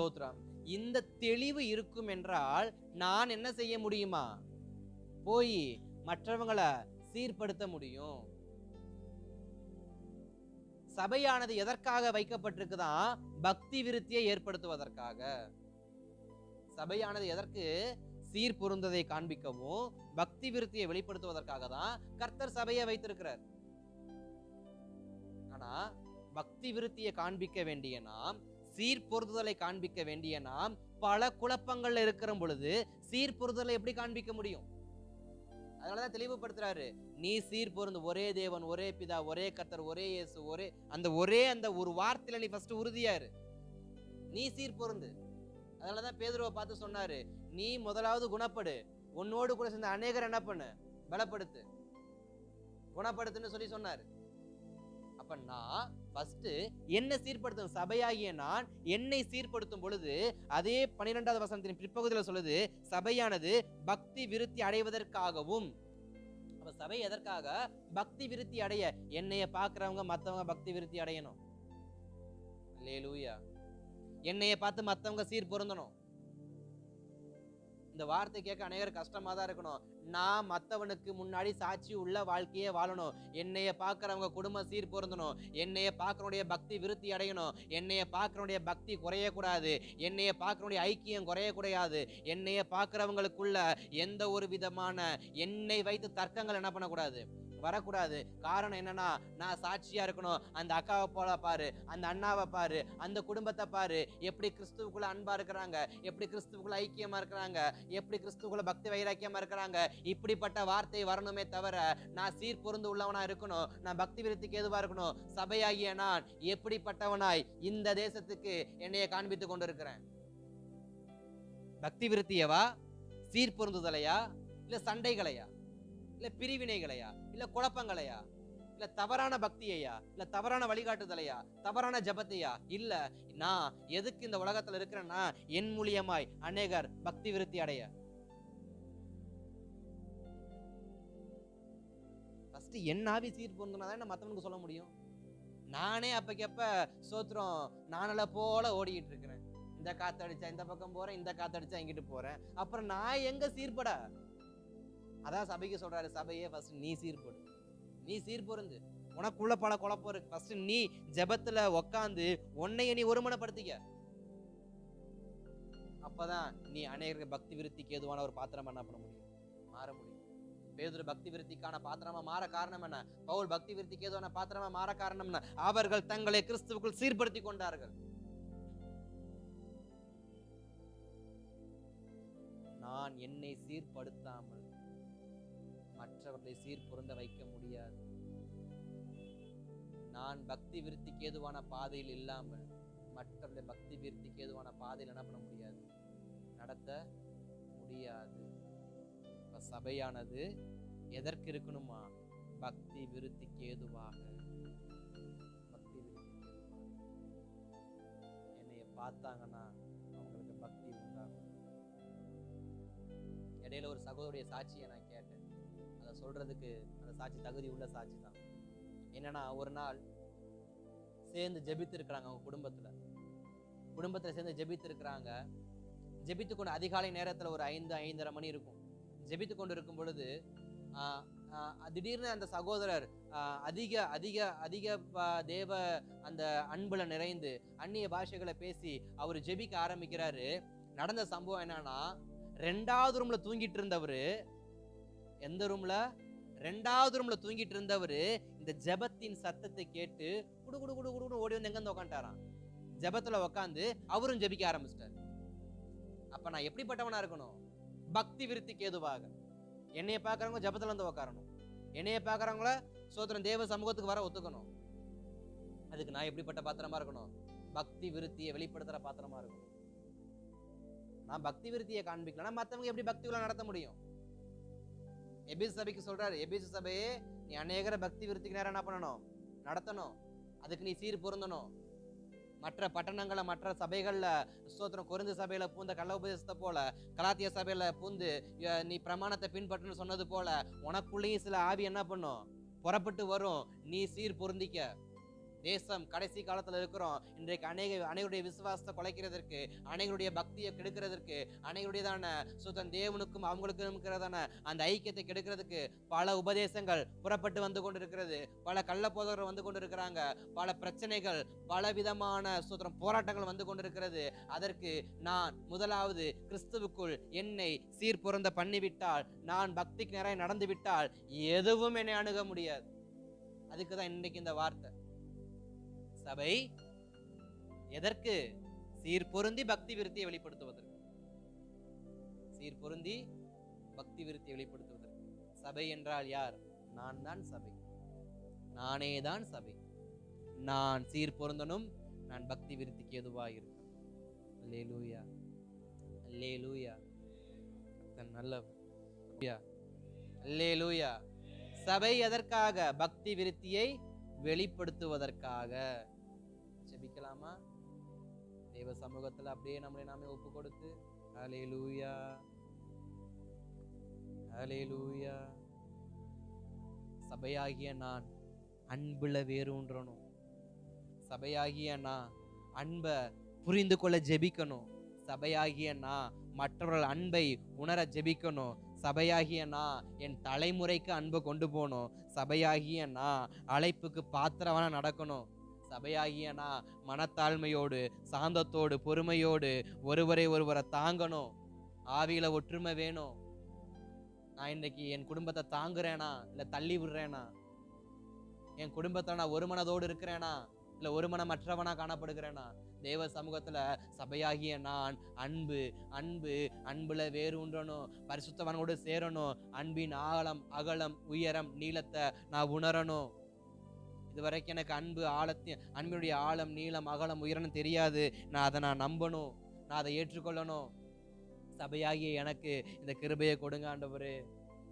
எனக்கு அன்பை புரிந்து கொள்ள கிருபை தாங்கப்பா. அன்பை புரிந்து கொள்ள கிருபை தாங்கப்பா. ஆவியில ஒரு மனதை கொடுங்கப்பா. இன்றைக்கு சில குடும்பங்கள்ல அநேகர் தேவ ஆவியையும் அநேகர் லேகியோனின் ஆவியும் உடையவர்களா இருக்கிறாங்க. அப்பா ஸ்தோத்திரம். அப்படிப்பட்ட குடும்பத்துல ஒரு மனதின் ஆவியை கொடுங்கப்பா. ஒரே ஆவியை கொடுங்க, ஒரே ஒற்றுமையை கொடுங்க. சொல்லுங்க ஆண்டவரே, என் குடும்பத்துல ஆண்டவரே நான் ரட்சிக்கப்பட்டிருக்கிறேன். என் கணவர் ரட்சிக்கப்படல, என் பிள்ளை ரட்சிக்கப்படல, என்னுடைய மனைவி ரட்சிக்கப்படல, என் தகப்பன் தாய் ரட்சிக்கப்படல. அவங்க வேறு ஆவி உடையவங்களா இருக்கிறாங்க. எங்கள் குடும்பத்துல ஆண்டவரே ஒரு மனதின் ஆவியை கொடுங்கப்பா. ஆவியில ஒருமைப்பாட்டை கொடுங்கப்பா. ஒருமைப்பாட்டை கொடுங்கப்பா. சபையாகிய எங்களுக்கு உள்ளான ஒருமைப்பாட்டை கொடுங்கப்பா. ஒவ்வொருவரும் வேறு வேறு காரியங்களை சிந்திக்கிறாங்களே, எங்களுக்கு ஒருமைப்பாட்டை கொடுங்கப்பா. ஒருமைப்பாட்டை கொடுங்கப்பா. நாங்கள் அழைப்புக்கு பாத்திரவான்களா இருக்கணும்பா. நாங்கள் அழைப்புக்கு பாத்திரவான்களா இருக்கணும்பா. நாங்கள் அழைப்புக்கு பாத்திரவான்களா இருக்கணும்பா. சபையாகி எங்களை ஒப்பு கொடுக்கிறோம். மற்றவர்களுக்கு நாங்கள் சீர் பொருந்துறவங்களா இருக்கணும். மற்றவங்களுக்கு நாங்கள் பக்தி விருத்திய காண்பிக்கிறவங்களா இருக்கணும். ஆண்டவரே உமது கரத்துல ஒப்பு கொடுக்கிறோம். இயேசுவே உமது கரத்துல ஒப்பு கொடுக்கிறோம். இயேசுவே உமது கரத்துல ஒப்பு கொடுக்கிறோம். இயேசு என் வீட்டுல வாசம் பண்ணணும். நான் சீர் பொருந்தணும். என் குடும்பத்துல ஒரே ஆவி இருக்கணும். என் குடும்பத்துல பக்தி விருத்திக்கு ஏதுவான காரியம் இருக்கணும். என் குடும்பத்துல ஸ்தோத்திரம் நற்சாட்சி இருக்கணும். சபையே ஆண்டவரே ஒப்பு கொடுக்கிறோம். சபையை எமது கரத்துல ஒப்பு கொடுக்கிறோம். ஆண்டவரே, எங்கள் சபையில அப்பா நாங்கள் தியானித்த அத்தனை வார்த்தைகளையும் நாங்கள் பின்பற்றக்கூடியவங்களா இருக்கணும்ப்பா. எங்கள் குடும்பத்தில் இயேசு வாசம் பண்ணணும். எங்கள் இருதயத்தில் இயேசு வாசம் பண்ணணும். ஆண்டவரே, சகையுவை போல, மார்த்தாளை போல, மரியாளை போல, லாசருவை போல, பேதுருவை போல ஆண்டவரே எங்கள் குடும்பத்தில் இயேசு வாசம் பண்ண வேண்டும். எங்கள் குடும்பத்தில் இயேசு வாசம் பண்ணத்தக்க நாங்கள் கீழ்ப்படிதல் உள்ளவர்களாய், நாங்கள் விசுவாசம் உள்ளவர்களாய் எங்கள் இருதயத்தை நாங்கள் திறந்து நாங்கள் கர்த்தாவே உம்மை ஏற்றுக்கொள்கிறோம். உதவி செய்யுங்க, உதவி செய்யுங்க, உதவி செய்யுங்க. உமது கரத்துல ஒப்பு கொடுக்கிறோம். ரிபாடா ஹதாடா ஹதாரி காடா காரானாமா ரிபாடா காராமானா ஷாக்காரா பாலா ரகாதாரானா. இந்த 21 நாள் முடியறதுக்குள்ள ஆண்டவரே ஸ்தோத்திரம். உங்க சத்தியத்தால சபை நிறைஞ்சிடணும். உங்க கிருபையால சபை நிறைஞ்சிடணும். உங்க நோக்கம் நிறைவேறணும். உங்க நோக்கம் நிறைவேறணும். அது கரத்துல ஒப்பு கொடுக்கிறோம்.